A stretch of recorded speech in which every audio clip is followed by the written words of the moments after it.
Man, I just got out of bed and boy are my arms tired. Yeah, that joke is even more gross when you consider the fact that these are black lights. This mic isn't even on, I don't know why I'm lying to you. Question before we start. Is it proper etiquette to applaud for a motivational speaker with no arms? The answer is no, but I hope by the end of the night I deserve the same respect. I am an artist. I relate to my contemporaries. Like most people my age, I'm 21. Never had to repeat a year. My aunt, though, she has been 35 for 8 years straight. Yeah, she passed away. Calm down, I didn't even like her. I've been searching for the meaning of life recently. Google's been helpful. And I've come to the conclusion that the meaning of life really depends on how you use it in a sentence. How old were you when you first heard about Santa Claus? 8, 9? I was 7 years old. I was devastated. Possession of elf porn? And reindeer trafficking? But he's always been a contentious figure, though, hasn't he? Breaking into houses, anti-Semite, or at least, preference toward the Christians. And then that one time his sleigh was pulled over because his left blitzen was out. He had one too many eggnogs. You could tell his cheeks were rosy. But it was a woman cop that pulled him over. So, she goes over, she asks for his ID, and he shows it to her and he calls her a hoe. I think that's enough Santa Claus jokes. Do you think Santa's ever hit a reindeer going through the Midwest? Is that awkward? My friends have been giving me crap recently because I've been seeing the freshmen. And I tell them, guys, she's an adult. She can make her own choices. Legally. If you go by Vatican standards, yeah, that joke's not so funny at Notre Dame. But there are problems with the relationship, I think, as there are problems in any relationship. There's not much communication between us. Like, I'm a very sheltered person, and she doesn't ask questions, and I don't say much. Like, for instance, I don't know how to pronounce her last name, and she doesn't know that I'm seeing other women. There are good parts of the relationship, though. We have a lot in common, which is nice.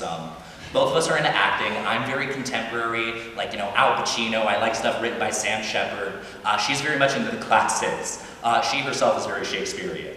Like, some are born great, some achieve greatness, and some have greatness thrust inside them. I don't have a girlfriend. And I know what you're thinking. Well, Shane, you're such a sensitive guy. That's not the punchline, but thank you. But anytime that I am trying to get over, depression or rejection, I just think back to what my mom used to tell me. You were a mistake. I'm kidding. She left before I was born. There's some people that felt legitimately sad about that one. There was this one girl, though, that I was seeing fairly intimately. And I'm sorry for those who were, delicate in the audience, but we were studying in my room. And she looks up from her homework and she just says to me, "Man, this calculus homework is hard." And so I turned to her and I'm like, "You know what else is hard?" Segways. I don't believe that Barack Obama should have been able to run for president.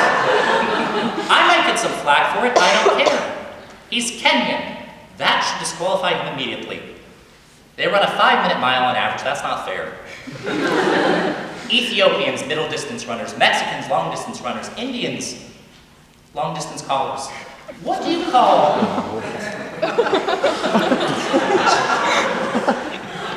what do you call a race completely dominated by white people? A Republican primary. Now, that joke is called Guess Shane's Political Affiliation. So they're making a documentary on The Room.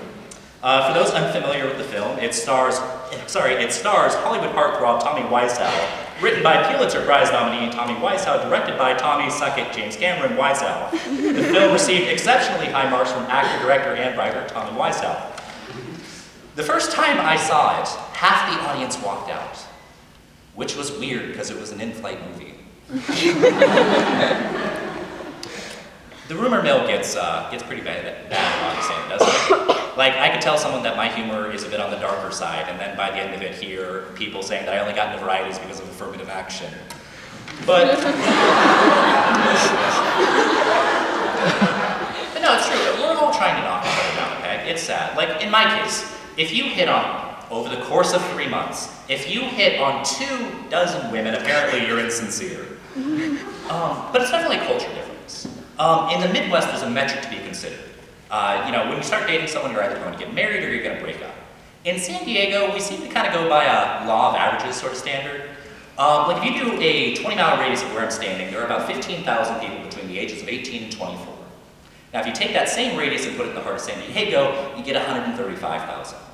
Like Tinder is physical therapy for those with early onset arthritis. A lot of people, though, think that because I'm from California, I think I'm better than them, which is bullshit. That's not why I think I'm better than them. And if they talk to me, they'd understand that. Listen, I like Augustana. South Dakota and I sort of have a friends with benefits thing going on. But it will be a cold day in hell before I recognize the state of Nebraska. It takes me 8 hours to drive through that state when I'm heading home, and my car only has a gas potential of about 6.5 hours. Now, I'll go a little easy on the math because I know this is a liberal arts college, but it means I have to stop this. And I know what you're thinking. Well, Shane, how do you handle all that cell phone reception, post-racial communities, and the platonic relationship with farm animals? Well, I can tell you right now it's not easy. But no, the worst part about going through, the Midwest and just listening to AM radio, for instance, is that anytime I hear the term family values, I have to stop and wonder, man, I wonder what the gays did this time.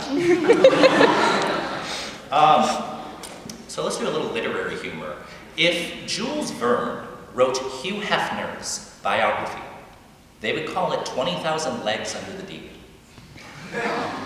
The fun part about that joke is just thinking the Venn diagram of people who know who Jules Verne is and who Hugh Hefner is and see who's kind of in the middle of that. My humor is a little bit out there, I'll admit. My friends back home are much worse, though. I told them that I was going to do this show, and they kept on trying to give me material. I told them to stop, but guys, I'm not going to take it. Abortion is no joking matter. It's freaking expensive. No, calm down. Condoms aren't 100%. That's why I don't use them. I'm a romantic. I'm a romantic for this joke. And no, I believe in the power of words. I think that there are certain 3 words that we all know, or that we've all heard, that can just simply transcend worlds. The first time I heard it was when my mother said it to my father, and got the look on his face. But the last time I heard it, I was actually with my ex-girlfriend, and the happiest day of my life. And she just looks over at me, and she grabs my hand, and just whispers into my ear, "He's not yours." Thank you so much for coming, everybody. I'm Shane Farrow. Please talk to me after the show to Robin Williams.